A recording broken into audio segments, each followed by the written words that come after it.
سلام عرض ادب خدمت شما هموطنان عزیز. خوش آمدید دوباره در امشونه برنامه از من. امشب موبایل شما دوستان عزیز خوش خبری دارم. امیدواریم که تا آخر برنامه ما را همراه باشید و این خوش خبری از ما را که ما امشب خیلی خوشحال به نظر میرسیم در خدمت شما شریک کنم. همین قسم که چهره از ما پیدای دوستان عزیز میخوایم برای شما یک خبری خوب یا خوش بدیم که واقعا برای از ما افغانی ها که در شرایط بسیار دشوار و سخت قرار داریم، این خوشخبری برای از ما بسیار مهمه که خیلی از هموطنان از ما دنبال همچون فرصتی هسته، اما خوشبختانه امروز یک فرصت بسیار خوب آمده. امیدواریم که تا آخر برنامه ما را همراه باشید و این خوشخبری از ما را بشنوید و ما مشخصات از این خبری را همه کانال تلگرام میلوم. حتما برین کانال تلگرام ما دنبال کن و لینک کانال تلگرام رو در کامنت اول بلشیم پنوم و خوش خبری را بعد میبینید چه خبرهای داخل دو همراه باشید. این خوش خبری از ما چیز ما چند قصه برای شما دارم، بعد میریم در خوش خبری. عزیزای دل، همین قسم که وضعیت از ما مهاجرین فعلا در ایران بسیار خوب نیست، چندان خوب نیست و ما نگران هستیم که کجا شویم و چی کار کنیم. آیا بریم افغانستان اونجا چی کار کنیم؟ بیمانیم ایران چی کار کنیم؟ سرنوشت ما چیه؟ بچه ها مدرسه نمیگیره، خود ما مثلا نگران جان خود هستیم، شب بگیره صبح بگیره.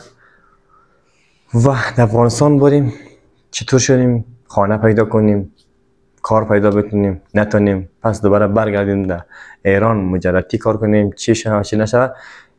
ما ولی شما امشب یک خوشخبری دارم. امروز خوشخبری ما امشب حتما از این خوشخبری استفاده کن و یک شانس خوبم برای همه شما بیننده میخوایم. امیدواریم که این خوشخبری از ما ولی شما مفید تمام شده و ما را همیشه دعا کنید. عزیزای دل، قسمی که چند سال قبل سال 2021 دولت برزیل یک ویزای بشردوستانه صادر میکرد، تنها به یک اپایمنت که ما اپایمنت میزدیم ویزا برای از ما صادر میشد و ما ویزای برزیل دریافت میکردیم، میرفتیم کجا؟ برزیل. الان چند مدت بود که این روند متوقف شده بود و ما نمیتوانستیم درخواست اپایمنت بدیم در کشور برزیل برای ما ویزا صادر کنه. اما دولت برزیل یک تصمیم گرفت که ما باید روند ویزای بشردوستانه خود را برای اتباع افغانستان در پاکستان و ایران از سر بگیریم و به یک نحوی دیگر. این بار چی کار کرد دوستان عزیز؟ دولت برزیل چند سازمان و چند نهاد را که در خود کشور برزیل فعالیت داره او را جمع‌آوری کرد و کنفرانس برگزار کرد.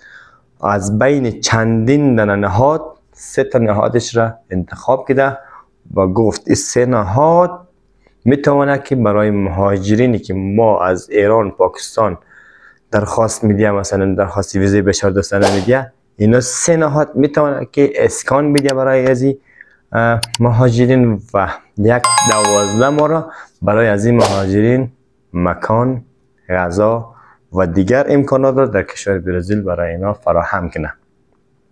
این 3 تا نهاد مثلا تایید دولت برزیل شد. همین قسم گفتم که روند اپایمنت تمام شد و حالا شده روند نهاد که ما این نهاد را از کجا میتونیم پیدا کنیم. ما برای شما دوستای عزیز لینک مشخصات نهاد را در کانال تلگرام دوستای عزیز ما لینک شده در توضیحات ویدیوهای خود میلوم و یا در کامنت اول و یا شماره واتساپ خدمت در زیر از این ویدیو نوشتنم. شما حتما در واتساپ به ما پیام بدین، ما بلشیم لینک راینم کانال تلگرام خودشون راینم و ما شما را کمک میکنه در روند ثبت نام شی راهنمایی نم که چطور شما میتونید ثبت نام کنید و چطور یک کسی بسیار قشنگ و عادلانه که مثلا طرف نهادها شما قبول شوید برای خود بسازید. دوستای عزیز 3 تا نهاد که سایت رسمی وبسایت رسمی برزیل هم در سایت خود اسمای نهادها رو گذاشته که کدام نهادها میتونه با مهاجرینی که متقاضی که از دولت ایران یا پاکستان درخواست ویزای بشردوستانه میده که اول شما با نهادها تماس بشین. نهاد شما میپرسه، مشکلات شما رو میپرسه، وضعیت شما رو میپرسه که شما چرا میخواهید در کشور برزیل سفر کنید، چی دلایل داره. باید یک دلایل قانع کننده برای از این نهادها شما ارائه دهید که تا شما پذیرش شوید در نهاد بشردوستانی برزیل.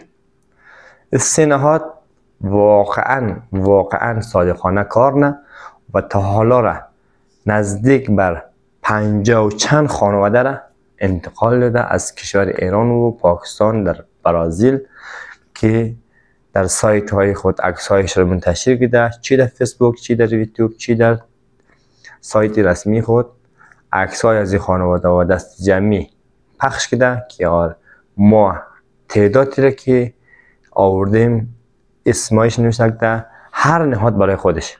نهاد پناهگاه 2 تا نهاد دیگه هم هسته در کنار از این نهادها که اینا نهاد پناهگاه فکر کنم دفعه اول که این برنامه را روند را شروع کرد 500 تا ویزا گفت، نهاد دوم 200 تا ویزا گفت، نهاد سوم 100 تا ویزا گفت که ما 100 تا ویزای بشردوستانه را توانش داریم برای شما افغانی هایی که نیازی به مراقبت های جدی دارین که در کشور برزیل باین.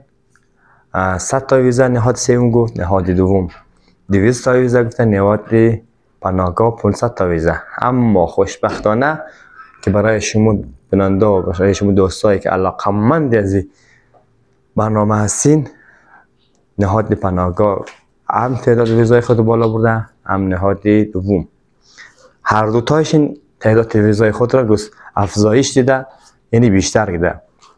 پس شما عزیزان این ویدیو را حتما برای همگی شیر کنید تا همه هموطنان که علاقمند از کس های خوب داره که از این خبر آگاهی پیدا کنه و از این شانس خود استفاده کنه که مثل سال 2021 مسخره نگیره که آیا ما برزیل نمیریم، برزیل کشور فلان است، برزیل کار نیست.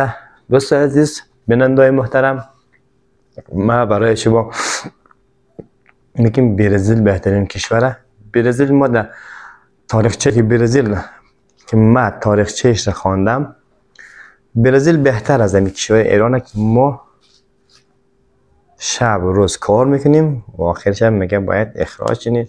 چند سال است ما را به همین برگاه سرشماری خود ما را فریب داده، از ما پول گرفت، تکس آب گرفت، تکس برق گرفت، هر کاری بگی از ما گرفت. صبح میرفتیم ساعت 5 در صف دفتر کفالت استاد میشدیم تا 2 بعد از ظهر نوبت ما می اومد، گرمی، تشنگی، خستگی رو میکشیدیم، رفتیم برگاه های سرشماری خود گرفتیم، آخرش هم هیچی باید بریم میگه افغانستان. اما دولت برزیل از این لحاظ درجه 1 وقتی که میگم ما فلانی تو رو از فلان کشور درخواست قبول میرم در کشور خود، یعنی بشردوسته. از ایران چه بهتره، از پاکستان چه بهتره، از دیگه کشورها چه، از اروپا هم ما میگیم برزیل بهتره. پس از شما دوستا خواهش کنم وقتی که میرین به برزیل عازم سفری بعدی نشوید. وقتی که یک دولت برای شما ویزا صادر نه، بشردوستانه شما را قبول نه، پس و بشردوستانی اونا پامن ببانید و به اون کشور بروید و به اون کشور خدمت کنید. مثل دفعه قبل این روان که دفعه قبل بسته شد، دلیل اصلیش خود ما بودیم.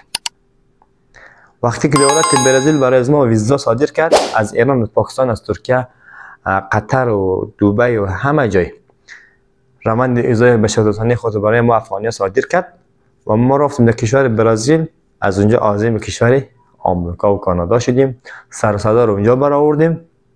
الان هم دونالد ترامپ میخواد همه مهاجرین که غیر قانونی از کشور برزیل وارد خاک آمریکا شده اخراج کنه. این دفعه تکرار نشد دوستای عزیز. چند شانس که هموطن ما دیره همین شانس از روش نگیرین.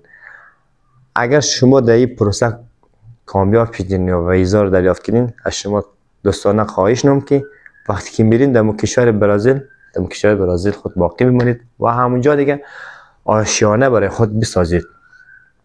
دوستای عزیز، ما بازم برایشم تکرار نام لینک ثبت نام هر سه نهاد را و لینک نهاد و خود سایت سفارت برزیل در تهران را بلده شما در کانال تلگرام خود میگذارم و مشخصاتی که شما بتونید چطوری کانال تلگرام ما پیدا کنید شماره واتساپ خود ما در زیر ویدیو دوباره براش تکرار کنم، زیر ویدیو می نویسم.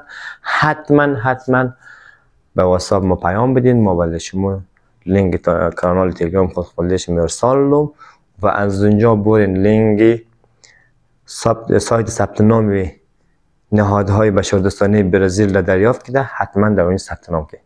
عزیزای دل، یه خوش خبریه، حتما این ویدیو رو برای همه هموطنایی که علاقمند به کشور برزیل هست، علاقمند به دریافت ویزای بشردوستانه کشور برزیل هست، که این ویدیو برایشان مهم است، برایشان ارسال کن و ما را هم حمایت کن. دم شما گرم. ممنون از اینکه تا آخر برنامه ما همراه بودین و یه خوشخبری برای خود شریک کردین و از این سردرگمی خلاص شینید. بریم بخیر برای سفر.